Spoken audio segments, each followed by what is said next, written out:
Fala galera, estou começando mais um vídeo, dessa vez nós vamos falar sobre imperialismo. Para isso eu chamei meu amigo Valdinei é experiente no ensino básico, na rede pública e tudo mais, ele sabe mexer com a molecada, ele sabe falar sobre o assunto. Beleza galera, vamos conversar um pouquinho aí sobre história, mais especificamente imperialismo então, nesse vídeo aí com o parceiro José. A primeira coisa que a gente tem que pensar é o seguinte, o que é imperialismo? O que é imperialismo? Imperialismo ele está ligado a uma prática ou uma política de expansão, principalmente relacionada a território, à cultura, à economia.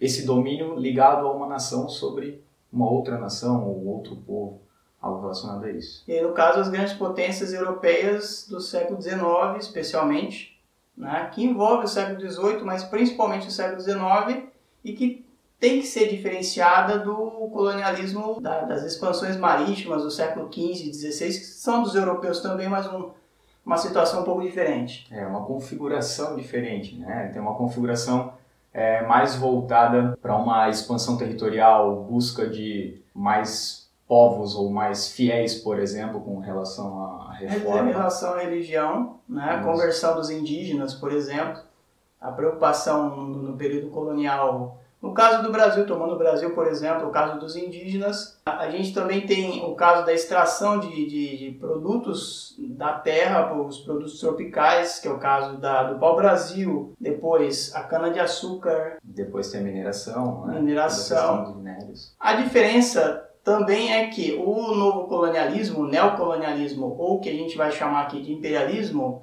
ele tem a ver com o processo da chamada segunda revolução industrial.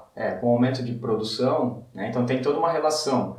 A segunda revolução industrial ela traz um aumento na produção, uma necessidade maior de matéria-prima, uma necessidade maior de mercado consumidor, né? Isso faz com que eles busquem isso em outros lugares, né? Outras regiões. E aí isso envolve novos países também. Alguns países que nem existiam, que é o caso da Alemanha e da Itália, que surgem na década de 1870. E outros países que estão querendo ganhar espaço, que é o caso dos Estados Unidos e da França. A Bélgica é um país minúsculo que quer ganhar espaço também. Todos eles buscando esse espaço vai gerar aí o que ficou conhecido como imperialismo, que vai ter consequências ali que depois a gente vai comentar mais um pouco.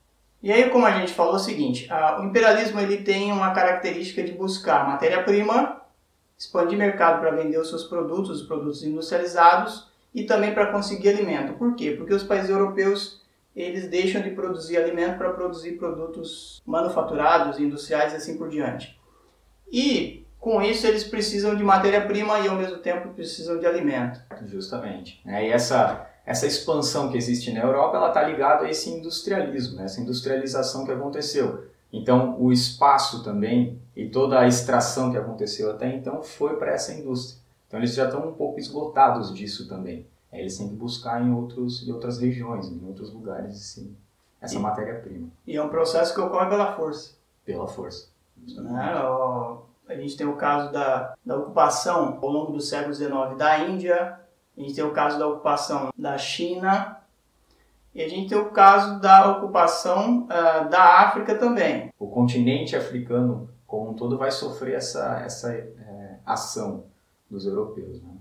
Um primeiro ponto em relação a isso, a divisão do mundo entre as grandes potências europeias, a gente tem o Tratado de Berlim, né, 1884 e 1885. Isso. A exploração do território africano, ela já começa antes do tratado. Mas é o Tratado de Berlim que vai trazer um aumento nessa exploração e uma divisão de todo o continente para as potências europeias. Aí a gente tem também a divisão da China. A China, no primeiro momento, é um país que não quer estrangeiro, que é fechado em si, né? É um império fechado. E de repente vem a invasão do estrangeiro, invasão inglesa, depois invasão da França, invasão do Japão, invasão da Rússia, invasão por parte dos Estados Unidos. Isso que vai afetar toda essa questão não só territorial, mas parte econômica, parte cultural, como a gente tinha falado antes, né? E com certeza a gente vai perceber o caráter militar da coisa quando a gente observar o seguinte, tem duas guerras na China que envolvem uma droga. A Inglaterra vende droga para a China,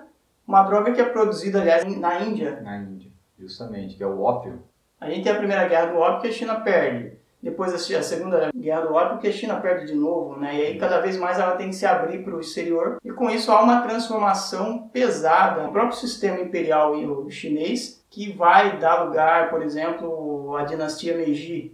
Justamente, esses elementos aí juntos, eles vão enfraquecendo um pouco essa questão do Império Chinês. E aí ele vai sofrer mais com essa exploração, né? Início dessa exploração. Uma exploração que só vai acabar no século XX com a Revolução Chinesa, que vai se tornar a Revolução Cultural. No caso da Índia não é muito diferente. Lá eles produzem o ópio, eles tiram esse ópio, vendem para a China e ao mesmo tempo extraem produtos da Índia para levar para a Europa. Ao mesmo tempo que eles substituem as produções locais. No caso do tecido indiano. Principalmente o tecido indiano, né? E de extração, o sal, né? Que é um dos grandes produtos extraídos da Índia. Existe um choque de culturas também. A questão da vaca, por exemplo, que para o europeu vaca é alimento, para os indianos vaca é um animal sagrado. E essa diferença, né, cultural, ela vai trazer toda uma modificação dentro do território indiano por conta da exploração. Então, quem dominava o território eram os ingleses. Então, essa cultura vai sendo imposta para os indianos e para todas as outras regiões de exploração. O caso do Japão é um pouco particular. O Japão, no primeiro momento, é um país que passa por um processo de exploração, que depois se torna um país imperialista também. Isso. Principalmente com relação a territórios chineses, né? A busca era um território chinês. E que, inclusive, vai participar de uma guerra com a Rússia e acaba ganhando depois. Que envolve questões de território, o território da Manchúria, por exemplo. Com relação à América Latina, a gente vai ter, além daquela exploração que já existia no colonialismo, né, das nações europeias, durante o imperialismo a gente vai ter também toda uma ação em cima desse território, principalmente ligada aos Estados Unidos, né, que vai ser o principal desses exploradores. E aí a gente tem que diferenciar o seguinte, existe duas formas básicas que o imperialismo assume. A primeira delas é a ocupação, colocar alguém do país dominador sobre o país dominado e esse alguém vai governar aquele espaço, que é o caso da Índia, que é o caso da China em relação à Grã-Bretanha, em relação à Inglaterra.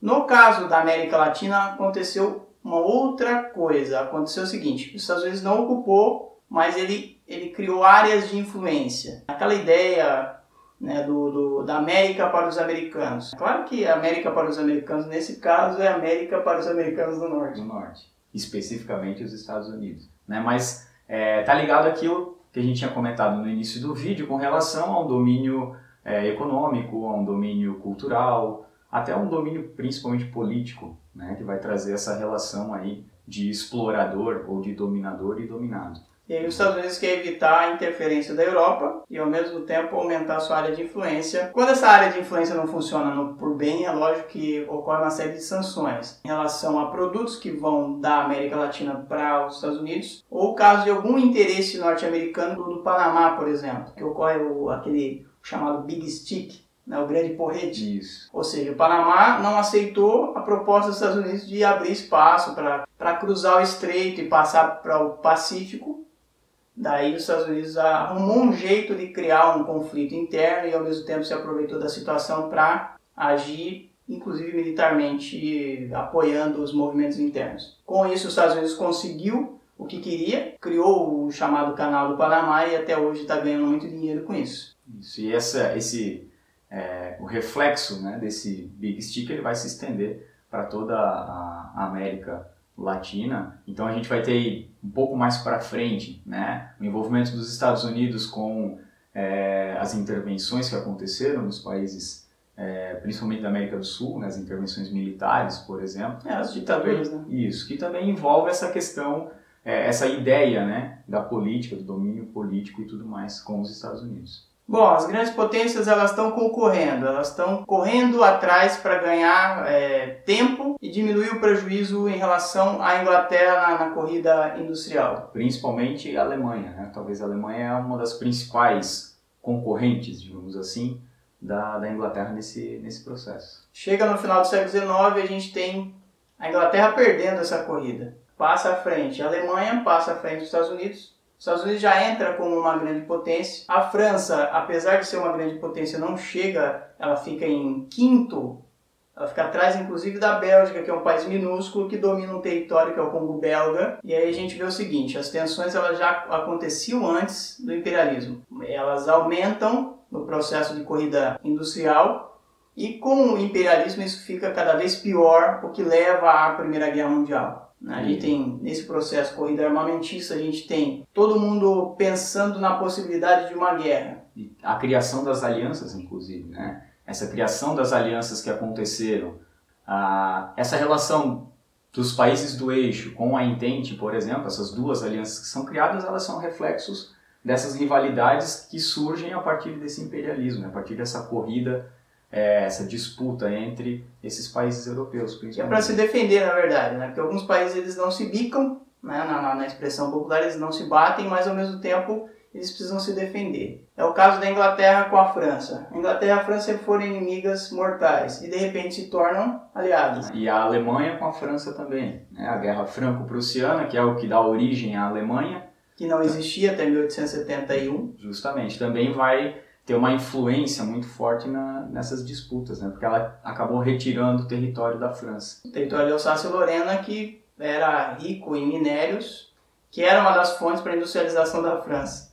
Então a França vai ficar muito tensa nesse momento, ela vai querer recuperar esse território. Veja o seguinte, tem a corrida imperialista. Dentro da Europa também tem uma disputa de território. Justo, que são os nacionalismos surgindo ali, né? A partir dessa criação da Alemanha, a gente vai ter aí o chamado pan-germanismo, a ideia de fazer uma grande Alemanha com os povos germânicos, né? Então isso tudo vai afetar a relação desses países aí dentro do território europeu também. Bom, a Primeira Guerra ocorre, todo mundo que acompanha um pouco de história já sabe como é que acontece. A Primeira Guerra ocorre, os países acham que vai ser rápido, ela demora 4 anos para acabar, os países ficam esgotados, o imperialismo enfraquece, mas não acaba, e deixa uma série de efeitos que vão perdurar pela grande crise de 1929, pela Segunda Guerra Mundial e até hoje, se a gente for analisar.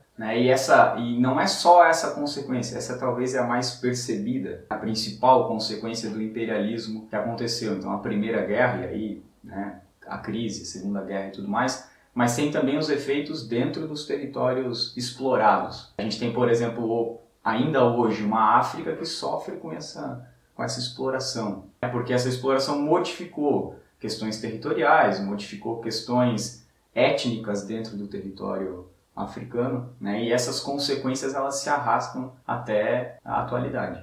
Eu até falei disso em outro vídeo quando estava falando de xenofobia, né? Essa questão do retalhamento da África, por exemplo. Geralmente quando a gente fala em imperialismo a gente lembra de primeiro na África, porque eles retalham a África, não respeitam culturas, não respeitam línguas, não respeitam nada do que supostamente seria natural considerar para criar um país. Aí você bota um monte de gente diferente, com ideias diferentes, inclusive querendo se matar, um querendo matar o outro, e a gente vai ver isso em qualquer país que você olhar que foi ex-colônia de alguma grande potência europeia, você vai perceber isso. Caso da Argélia, caso da Nigéria, de Camarões. Inclusive as regiões do Oriente Médio, né, também sofreram essa exploração, essa interferência, principalmente do Ocidente, né, e vai gerar essas transformações também dentro dessa região. E aí a gente tem a desculpa por parte dos europeus de que eles estavam fazendo bem para a África, fazendo bem para a Índia, para a China, etc., que era trazendo a civilização, que esses povos seriam atrasados. Isso, né, e a ideia de trazer o desenvolvimento está muito ligado a um conceito chamado etnocentrismo, né, que é mais ou menos falar, eu sou civilizado, aquele povo não é civilizado, e a gente vai então tentar ajudar, né, ou a minha cultura é superior a outra cultura, e a gente vai tentar levar essa cultura, essa civilização para esses povos, para essas sociedades. Usando inclusive questões de raça, e que a raça branca seria superior à raça asiática, à raça negra e assim por diante. Isso, e até essa ideia de raça no século XIX ela está ligada a toda uma questão científica também, né? Então se desenvolveu toda uma ideia científica. A ideia do darwinismo social. Isso, né? Todo esse desenvolvimento aí ligado às raças, ligado à questão de civilização. E chegou no Brasil com a ideia do branqueamento, né? Isso, justamente. Transformar o negro e o índio em uma coisa mais clara. E seria a parte que salvaria o Brasil da questão do pouco desenvolvimento e tudo mais. Né? E salvaria o resto do mundo, né? A questão econômica, a questão industrial, levando a indústria para os povos ocupados, levando a cultura, que supostamente não existiria cultura na África. E isso está ligado também àquela busca ao mercado consumidor. Então, por exemplo, eu vou inserir uma ideia cultural no povo para ele precisar de um produto que eu produzo. Essa é uma ideia que dá para a gente fazer essa referência. Então, eles buscavam alguém que comprasse aquele produto. Então, eles transformavam aquela cultura para que isso acontecesse também.